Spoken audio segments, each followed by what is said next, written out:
Dr. Jerold F. Lucey, a pioneer in pediatrics who championed innovations that improved the survival and health of premature babies, died on December 10 at his home in Osprey, FLA.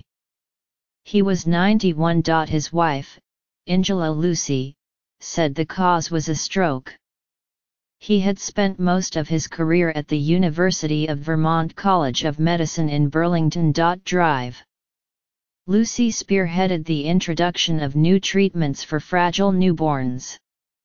He also energized the field of pediatrics by encouraging national and international collaborations and emphasizing that procedures had to be backed by documented evidence of their effectiveness. In the 1960s, he conducted a randomized trial of light therapy to treat jaundice in premature babies, leading to the wide adoption of the technique. A light therapy chamber he constructed was displayed at the Smithsonian Institution in Washington. Drive.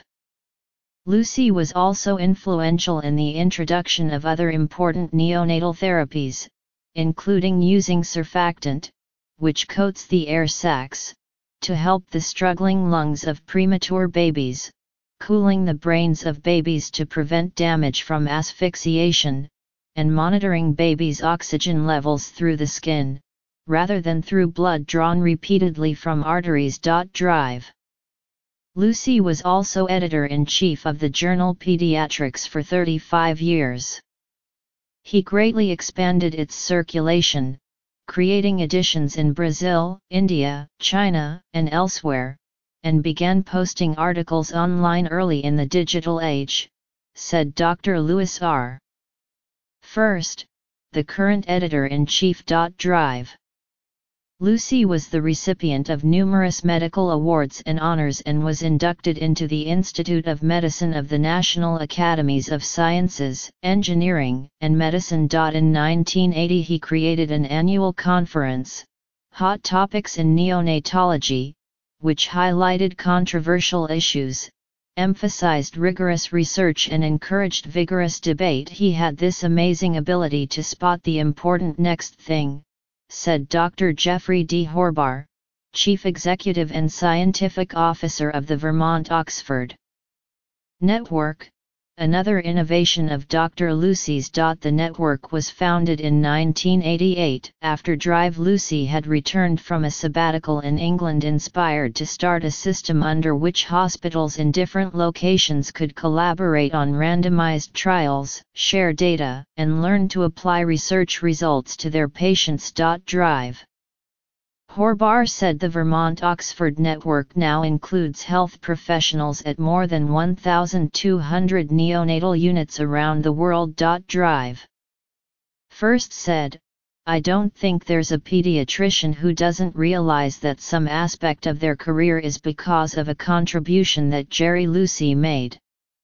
Jerold Francis Lucey was born on March 26, 1926, in Holyoke, Massachusetts, to Jeremiah and Pauline Lucey.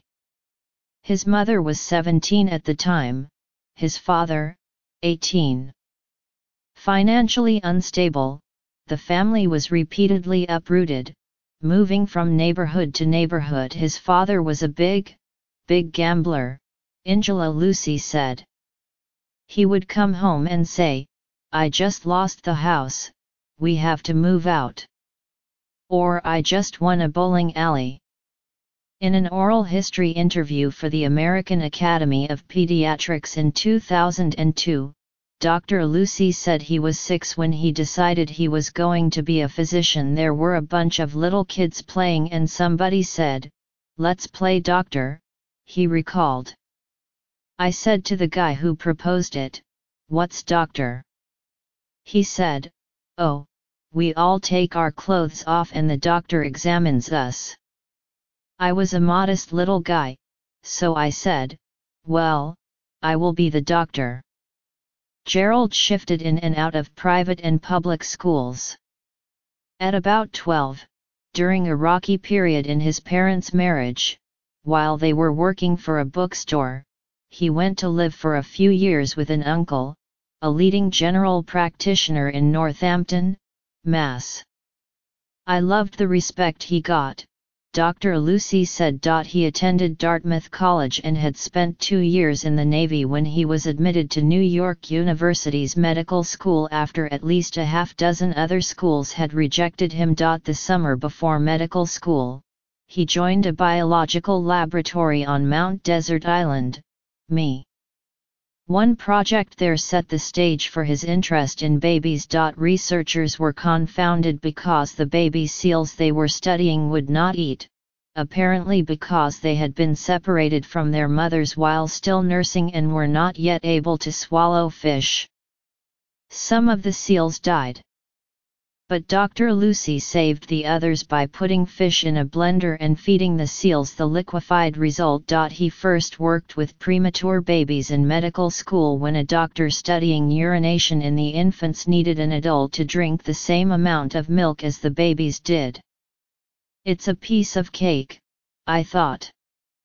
I love milk, Dr. Lucey recalled. But the milk was actually formula, he said, and the taste nauseated him.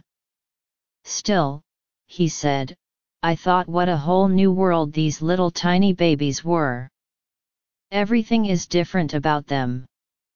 After medical school, Dr. Lucey had an internship at Bellevue Hospital and a residency at Columbia Presbyterian Hospital, both in New York, followed by a research fellowship at Boston Children's Hospital. He accepted a position at the University of Vermont in 1956. Dr. Lucey's first marriage ended in divorce. He and Angela Barth were married in 1972. Angela Lucey said she was a Pan Am stewardess when they met in Hawaii.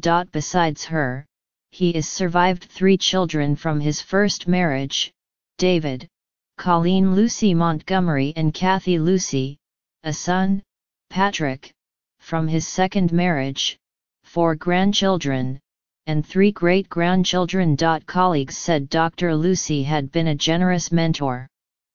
Here you had this international champion for infants and children, Dr. First said, and yet when you called Jerry Lucey, he answered the phone himself. His door was always open, and he loved to sit down and talk to anyone about anything.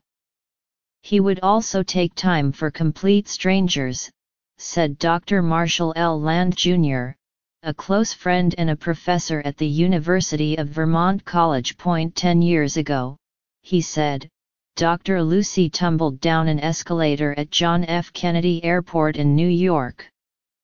Waiting for hours in an emergency room with a skull fracture and a dislocated shoulder, he noticed that other patients, many with gunshot injuries, were confused about their medical care. He crawls off his gurney, with spinal fluid leaking out of his nose, Dr. Land said, and he went around to each patient, looked at their chart and explained what was going on with them.